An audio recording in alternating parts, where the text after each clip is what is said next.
Olá pessoal, hoje o vídeo é no sistema de entrevista e eu convidei o Otávio Sohan para falar um pouquinho mais sobre yoga e medicina indiana. Então ele vai se apresentar aí para vocês. Oi pessoal, meu nome é Otávio Sohan, sou professor de yoga, sou terapeuta também, terapeuta holístico, né, dentro de uma linha indiana, tântrica, anterior ayurvédica, que é a Ratna, e uma outra prática também chamada Samkhya Sadhana, que é uma terapia corporal. Na verdade, essa terapia corporal ela é a mãe do yoga, podemos dizer. Como é uma sociedade matriarcal, é a mãe. Tá? Então, muitos elementos dessa prática, o Samkhya Sadhana, deu origem ao yoga. E eu comecei com o yoga, assim, quase que por acaso. Eu ia muito para o Sesc e eu jogava ping-pong, adorava jogar ping-pong. E era por acaso no andar, né, que tinha a prática de yoga. Sempre quando eu terminava o ping-pong, eu olhava o pessoal lá relaxando. Eu observava, olha que bacana, eu já lia muito sobre yoga. Até que uma amiga perguntou para mim, olha, o médico mandou eu ir, né, fazer uma prática de yoga para coluna. Eu falei, bacana, eu sei onde é, eu jogo ping-pong lá. Daí eu comecei a fazer, né, no Sesc Pompeia, e nunca mais parei. Me tornei professor, comecei a dar aula no lugar do meu professor, que é lá do Sesc, e eu continuei. Então, o meu início no yoga foi assim, sem muita pretensão, né, e fui gostando, eu fui melhorando, né, tanto na parte física, respiratória. Foi muito bom pra mim. Eu ia te perguntar justamente isso. Como muitas pessoas que estão assistindo a gente nunca fizeram, você disse que você começou assim do nada. O que você sentiu? Dificuldade? Foi bom? Fala um pouco dessa sua experiência. A primeira aula que eu fui fazer, eu achei uma prática muito dinâmica. E eu gostei, porque eu gosto de uma prática dinâmica. Mas não é o dinamismo daquela loucura de correr, né? Mas de uma disciplina. Então foi uma prática assim, dinâmica, me senti bem na prática. Eu falei, nossa, é isso que eu quero. Eu já praticava lendo o livro, vendo as figuras, mas não é a mesma coisa com um professor. E eu tive até a sorte de pegar um professor que, como eu falei, dinâmico, né, que corrigia, né, então foi muito bom. Eu não tinha nenhum problema assim, sabe, de coluna, respiratório, né, mas foi muito interessante, principalmente a primeira aula, quando eu tive o primeiro contato. Né, já logo despertou alguma coisa? Já despertou, como se eu já tivesse feito yoga há muito tempo. Vai saber, né? Eu acredito que sim.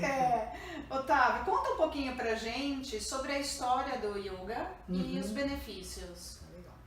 O yoga é muito antigo. Tem registro do yoga de mais ou menos uns 7.000 anos. Né? Hoje, onde é o Paquistão, no Vale do Indus, descobriram, no começo do século XX, descobriram duas cidades principais, chamadas Mohenjo-Daro e Harappa. E nessa cidade descobriram umas plaquinhas de terracota, né? E uma dessas plaquinhas tinha uma pessoa, parecido um touro, numa postura de flor de lótus, ou postura com as pernas cruzadas, né? Depois eles foram descobrir que é Shiva. Então, o primeiro dado que a gente tem do yoga é com essas terracotas, né? Nessa civilização dravidiana, desse lugar matriarcal, já se praticava algo. Não tinha um nome de yoga. O nome de yoga foi aparecer mais para frente. Dentro dessa sociedade existia um sistema que não é filosófico, é um sistema de observação. Os antigos observavam muito a natureza, chamado Samkhya. Samkhya significa enumerar, Samkhya significa registrar. Então tudo que eles observavam, eles registravam. E eles começaram a registrar alguns animais e começaram a imitar esses animais. Nossa, que interessante. Podemos dizer que isso também é xamanismo, essa integração com a natureza, a gente também pode chamar de xamã, né? Xamanismo.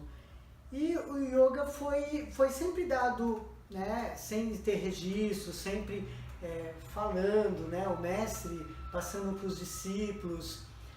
Quando vieram os invasores arianos para a Índia, já era um outro sistema, um outro povo, né? Esse povo que existia originalmente naquela cidade, só para localizar, essa região Indus é o norte, digamos, seria o norte da Índia, hoje em dia é Paquistão com a divisão, eles foram para o sul da Índia. E o pessoal invasor ficou no norte, né? E esse pessoal invasor, eles absorveram muito da cultura daquele povo, que eles chamavam de primitivo. Eles achavam que aquele povo era primitivo, né? E aquele povo não era primitivo. Eles faziam comércio com o Egito, com a Babilônia, né? Só que como era uma sociedade matriarcal, não eram bélicos. Eles não estavam treinados para a guerra. Então, quando os arianos chegaram, que eram guerreiros, dizimaram ou então expulsaram esse povo daí. Com o tempo, a gente vai encontrar registro no Rig Veda, que é o primeiro Veda que aparece, o primeiro livro dinário antigo, né, desse povo ariano, do brahmanismo, aparece a palavra yoga. Antes de aparecer essa palavra, se dizia yoga, mas yugi, né, que significa junção, né, que atrelava os cavalos, à carruagem. Aquela junção eles chamam de yuga, né? E no Rig Veda, eles falam que essa junção, na verdade, não é cavalo nem carruagem, é o ego, que são os cavalos, né? E a carruagem é a nossa alma. Então, o yoga surge de atrelar, de unir. Mais à frente, num outro escrito Veda, né, Yajurveda, aparece já um pouco mais elaborada essa história de união, né, de união corpo-alma, ego. Então a gente vai observando algumas mudanças na palavra. O sistema já existia. Mais pra frente, Patanjali escreve um livro chamado Yoga Sutra. Eu acho que aí já começa as pessoas se familiarizar um pouco mais, né? Porque acho que quem conhece pouco aí já ouviu falar, enfim. O Patanjali era uma pessoa que ele observou que o yoga ia se perder, ele precisava registrar, copilar. Na verdade, copilar. Não foi ele que criou. Muita gente pensa que o Patanjali criou o yoga moderno, que é o pai do yoga. Não. Ele copilou um sistema, pegou um sistema muito antigo de chakras, de Kundalini, tudo aquilo, toda aquela bagagem tinha dos dravidianos. Depois vieram os arianos, os brahmanes, fizeram o sistema através dos Vedas. Ele juntou e ele criou o Yoga Sutra, que é o escrito, digamos assim, o mais importante do yoga. Mas ele ainda fala do yoga enquanto meditação, que é o Raja Yoga. Mais para frente, no século IX, século X, na nossa era, aparece um povo chamado Nati. É um povo que já estava um pouco revoltado com os brahmanes, que só eles tinham, digamos assim, o poder, o controle do yoga. Não era para o povo. Tanto é que o povo não falava nem a mesma língua que eles falavam. O sânscrito, por exemplo, que é a linguagem que a gente usa dentro do yoga, só quem usava eram os brahmanes, que eram os sacerdotes, e os guerreiros, reis, o povo falava uma outra língua. O povo Nati, que a gente pode dizer, eles pegaram toda aquela bagagem que os brahmanes, os kshatriyas, os guerreiros, os reis tinham e levaram para o povo. Então deu uma abertura grande. Aí surge o Hatha Yoga. O Hatha Yoga é uma maneira do yoga se popularizar entre as pessoas. Que é o que geralmente o pessoal mais conhece. E a pergunta que eu ia fazer agora para você é justamente isso. Qual que é a linha que você ensina? É o Hatha? O Hatha, digamos assim, ele é o condutor, né? É o princípio do yoga, digamos, moderno. Tá? No yoga temos um nome chamado Asana. Né? Asana, na verdade, significa assento, que começou antes do yoga. Começou que o pessoal meditava. Quando vocês fecham os olhos e pensam numa montanha, o seu pensamento, a sua mente, ela assenta no lugar que você foi.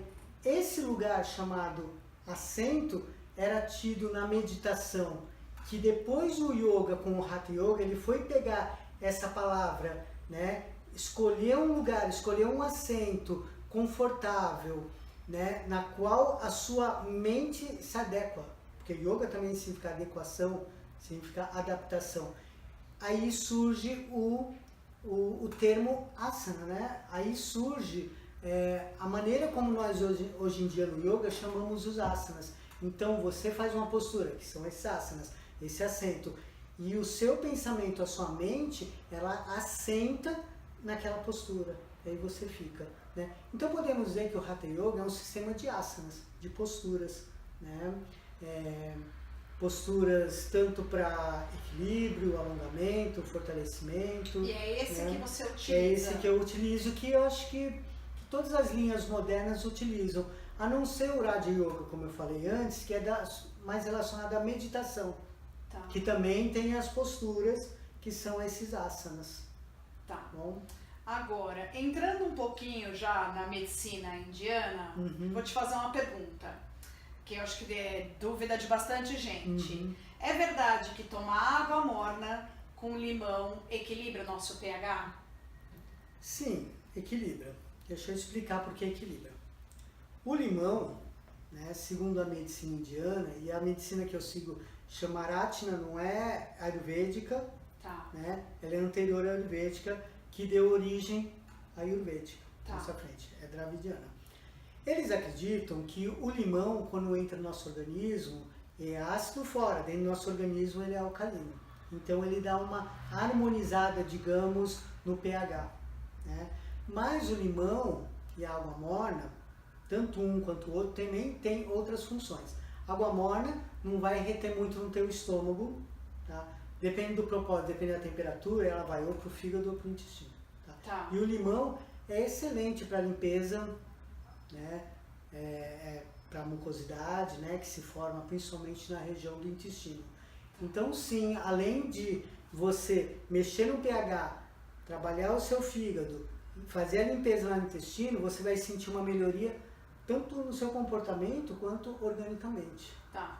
A pergunta que eu tinha feito, que era por que seria água morna, você já respondeu. Suponhamos que eu não consigo tomar água morna. Eu posso tomar água na temperatura ambiente com limão, ele faz o mesmo efeito? Se você tomar, dependendo da pessoa, tomar na temperatura normal, a água vai ficar um pouco mais no seu estômago. Tá. Aí talvez tenha uma acidificação dentro do seu estômago. Tá? Talvez, dependendo muito da pessoa. Então o indicado mesmo é a morninha. Morninha. Tá. E por que a gente tem que tomar em jejum?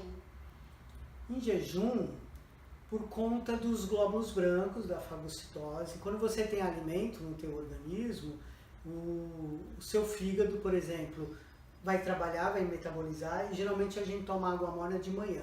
Nesse período o fígado está mais adormecido, e você comer alguma coisa, você vai ter mais glóbulos brancos, tá? Muito mais mucosidade, ou seja, a água morna vai ter que, sabe, trabalhar muito mais o seu organismo do que se tivesse em jejum.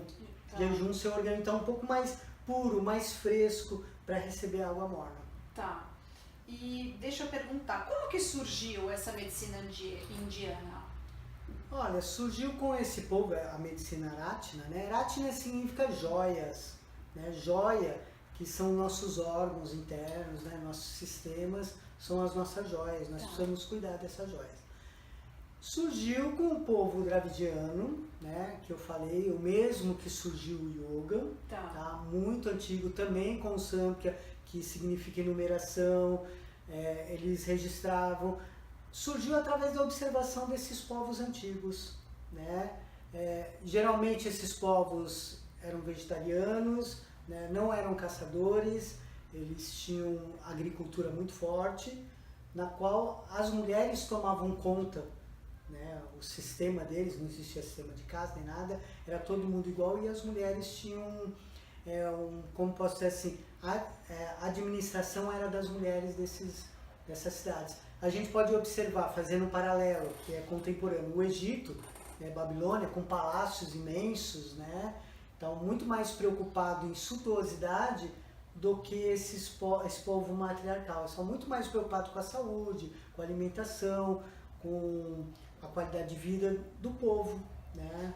Mas o que de fato é essa medicina? Qual que é o benefício? O que é isso? Explica um pouco melhor. Essa medicina, ela vai buscar alguns sinais dentro do nosso organismo, tá? Sinais na íris, então a íris é a sua vida toda, que fica registrada. Tá.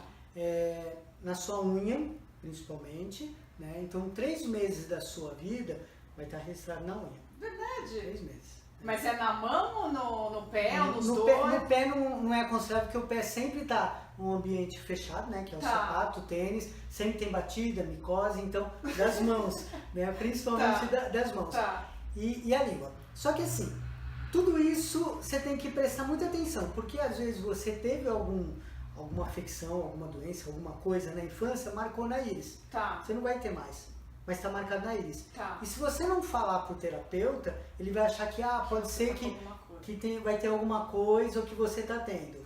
Né? Então assim, só um parênteses, qualquer que seja a avaliação tem que ser sempre pessoal. Tem que ser sempre pessoal, através de uma anamnese, né? Através de um relatório que você vai perguntando. Esses dados que vai perguntando para as pessoas é muito importante para analisar a íris, por exemplo. Às vezes você está com uma mancha, às vezes uma manchinha, ou então a íris ela abre pétalas, né? E você já teve, ou vai ter, então você não sabe. Né? Daí você vai para a unha. A unha registra 3 meses da sua vida. Só que às vezes você bate, né? Ou então corta. Então você vai ter um sinalzinho feito por você, não que foi feito por alguma coisa que apareceu no seu organismo. Através da sua íris, através do questionário que você faz para a pessoa e através da unha, você já começa a observar, puxa, é nessa direção. Daí você olha a língua mostra o seu dia. Como está sendo o seu dia. Tá? Então, principalmente coração, você consegue ver na língua, né? E o fígado. Principalmente o fígado e o centro da língua e estômago. Só que assim, tem que perguntar a pessoa, às vezes a língua está vermelhada porque ela tomou um chá quente, um café quente, e não é nada que surgiu por conta do organismo. Você está falando, eu estou lembrando aqui, né? Quando você vai em Facebook, Instagram, agora tem geralmente aqueles videozinhos rápidos, agora virou moda, né? Eles colocam lá a mãozinha com um monte de tipo, a pessoa já faz uma autoanálise, tanto da unha, da língua, então, da íris eu nunca vi. Mas da língua eu já vi vários lá, né? Aí acho que eu fico imaginando um monte de gente correndo pro espelho. Acho que eu imagino um monte de gente correndo. Quando a gente começa, principalmente a língua, quando a gente começa a estudar, a gente todo dia olha para a língua, para ver como está a língua, né?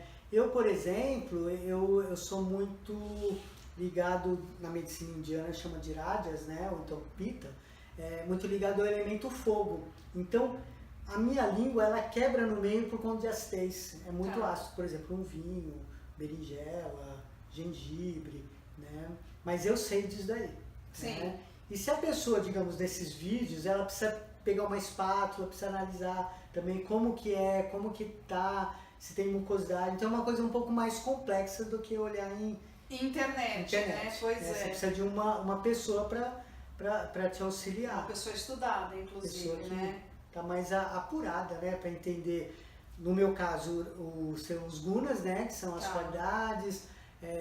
Mas não fica só nisso, depende muito da altura, do peso da pessoa.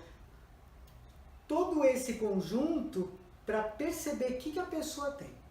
Daí você começa a fazer, descobriu, digamos assim, na pele da pessoa alguma afecção, né? Daí você começa a investigar, daí você trabalha, né, a pele. Ou com fitoterapia, ou com terapia, aquilo que você quiser. Quando você fala fitoterapia, chá entra nisso ou não? Então, a fitoterapia, dentro dessa medicina, a gente chama de sarvan. Sarvan é um grupo de ervas, né, ervas harmônicas. Vou dar um exemplo de ervas que não são harmônicas. Hepática, boldo e carqueja não são harmônicos. São ótimas as duas. Tá? Hepática, mas separadamente. Né? Mas separadamente. Se você, por exemplo, colocar boldo, mulungu e alecrim, ótimo, são ervas harmônicas. Então você toma através de sarvan, pode ser através de chá, né? Geralmente infusão, que é abafar, né? Fazer o chazinho normal. Você pode através de tintura, pode ser, ou então extrato fluido, que é muito mais rápido, você dilui numa água morna, voltando à história da água morna, para não parar no seu estômago e já ir direto lá pro fígado, pro intestino, o intestino assimilar e mandar pro seu organismo. E você também pode trabalhar com fitoterapia, fruto jejum, trabalhar com fruta, também está dentro, né, dos vegetais. Né? né? Mas eu queria dizer que o mais importante depois de tratar disso aí é tratar com a alimentação. A alimentação é o mais importante. Tá? O nosso medicamento é a alimentação. Tá? Não é à toa que o Otávio tá aqui, tá, A gente? alimentação é a base de tudo, né? É a base do que eu acredito que eu vivo falando pra vocês, né? Otávio, deixa eu te perguntar. Com a sua experiência que você tem, que você já dá aula há bastante tempo, já trata pessoas, o que você falaria para quem está assistindo da utilização da yoga, da utilização de fazer uma opção de uma terapia alternativa? Porque hoje a gente tem visto...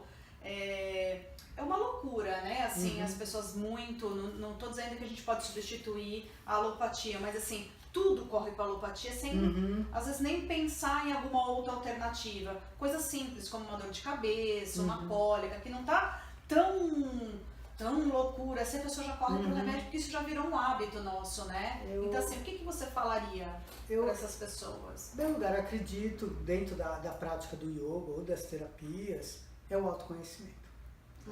Aquela pessoa que qualquer dor de cabeça... e já vai tomar um remedinho, vai para o médico, ele não se conhece, não sabe qual que é a fonte, por que está dando aquela dor de cabeça, ou seja por alimentação, seja hormonal, então elas não se conhecem, pequenas coisas.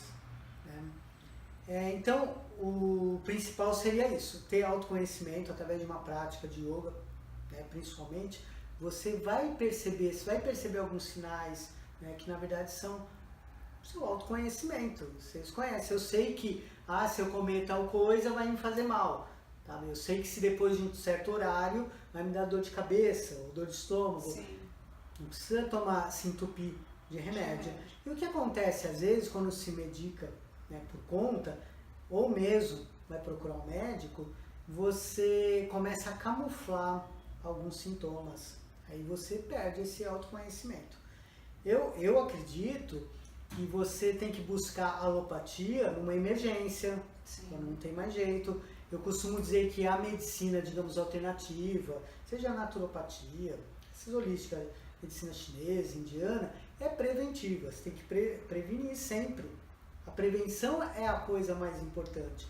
Então você tem que fazer yoga antes de você precisar. Se você precisa, tudo bem, né? Tem a manutenção. Mas tudo a gente tem que fazer antes de precisar, se cuidar antes. É muito importante se cuidar, se prevenir, antes de chegar no médico. Né? Chegar no médico já é, digamos assim, lá na frente, quando você não tem mais recurso, né, na prevenção. Aí vai ter que fazer a utilização mesmo de um medicamento, mas também mesmo você chegando nesse estágio, não se descarta a possibilidade de fazer um tratamento terapêutico paralelo, né? Sim, não vai substituir, não vai interferir. Né? Você pode trabalhar com fitoterapia, fruto jejum ou cromoterapia, vários sistemas paralelamente, até auxiliando naquele tratamento que você está fazendo. Eu já tratei de pessoas que eu falei, não precisa parar de tomar o medicamento, continua o medicamento. Um não vai interferir no outro, vai te ajudar. Né? Como uma acupuntura também, que é muito bom, você não precisa interromper o seu tratamento que você está fazendo. Sim. Então, gente, é o seguinte... como todo mundo já sabe, o objetivo das entrevistas é sempre trazer alguém que vai falar sobre o assunto de autoconhecimento, que é o que a gente tem aqui no canal. A semana que vem, na próxima quinta-feira, o Otávio vai trazer uma série, eu posso falar uma série, né? Pode ser, uma sequência de posturas do yoga, para quem já pratica, para quem nunca praticou, ter essa vivência e conhecer um pouco mais do que é yoga. Você quer falar um pouquinho da aula que você bolou aí pro pessoal, Otávio? Sim, é uma aula simples, não tem nada, tem lá os seus desafios, como toda a prática do yoga. Dentro do yoga sempre está embutido um desafio, você precisa de desafio para essa vida, né? Sim. Mas é uma prática que começa com respiração, né, com soltando a musculatura, depois um alongamento, sempre através de posturas. Fortalecimento, equilíbrio, que é muito importante, sistema nervoso, né? E pegando o gancho do que você falou, tratamento, é muito importante uma atividade física, seja para auxiliar a medicina indiana ou alternativa, como a alopática, você precisa de atividade física. Né? O yoga é ótimo porque você vai se conhecer. E finalizando, né, com a postura de relaxamento, então a gente deita e tem um relaxamento, que é muito importante as pessoas Anti-estresse, né? Anti-estresse. Hoje não. Esse que é o grande problema, a ansiedade, né? Esse estresse, essa correria. Então o relaxamento... A gente precisa tirar um tempo pra gente, né? Pra poder descansar e desligar um pouquinho, né? A cabeça está muito cheia, a cabeça está muito cheia, então provavelmente no começo vai ter um pouco de dificuldade, isso é normal, mas depois com o tempo, com a respiração, com as posturas, vai se sentindo mais leve, mais livre, e para o relaxamento é muito fácil. Eu tinha uma aluna que depois eu vim descobrir, ela tinha esquizofrenia, ela nunca falou, ela tomava remédio muito forte. E a esquizofrenia, pelo que ela me contou, era muito forte. Porque tem graus, né? Tem graus, ela via, sabe, ela conversava, mas se ela tomasse remédio, nada disso. E não conseguia dormir, mesmo tomando remédio. Nos dias que ela ia fazer a prática de yoga, ela não tinha nada desses sintomas e ela dormia muito bem. Ela veio me agradecer e me contar que ela era uma pessoa que sofria de esquizofrenia. Então... Né? É bom pra tudo, né? É bom pra tudo, principalmente pra se conhecer. Verdade. Gente, assim, ó, a gente tá finalizando a entrevista. Os contatos do Otávio vão estar aqui na descrição do vídeo. Se você teve qualquer dúvida, se você quer entrar em contato com ele para agendar a aula, ele atende aqui na Zona Norte, mas no próximo vídeo ele vai deixar endereço, ele vai deixar os dias, né, que já tem aberto, né, Otávio, que você tem livre, né? Ele vai deixar esses dias todos. Mas se você teve dúvida de algum assunto que ele colocou aqui nesse vídeo, pode colocar nos comentários, ele tem Instagram, manda um direct direto para ele e ele vai estar respondendo o máximo de rapidez, né, Otávio? Senão a pessoa perde a empolgação, né? Então tem que responder rapidinho, né? E se você quiser alguma coisa que ele não tenha falado aqui também, alguma sugestão, né, Otávio? Sempre falta alguma coisa, né? Acho legal. O assunto é muito amplo. Aí não dá pra gente falar em curto... mas se alguém fica com alguma dúvida, também escreve nos comentários que ele responde, tá bom, gente? Então a gente finaliza o vídeo. Se você gostou, deixa um like no vídeo. Todo mundo sabe que tem que deixar lá o sininho clicado, porque senão vocês não recebem o próximo vídeo, que é a aula do Otávio, tá bom? E se você gostou muito, compartilha com seu amigo e com a sua amiga e a gente se vê no próximo vídeo, tá bom, gente? Tchau, pessoal! Tchau, namastê.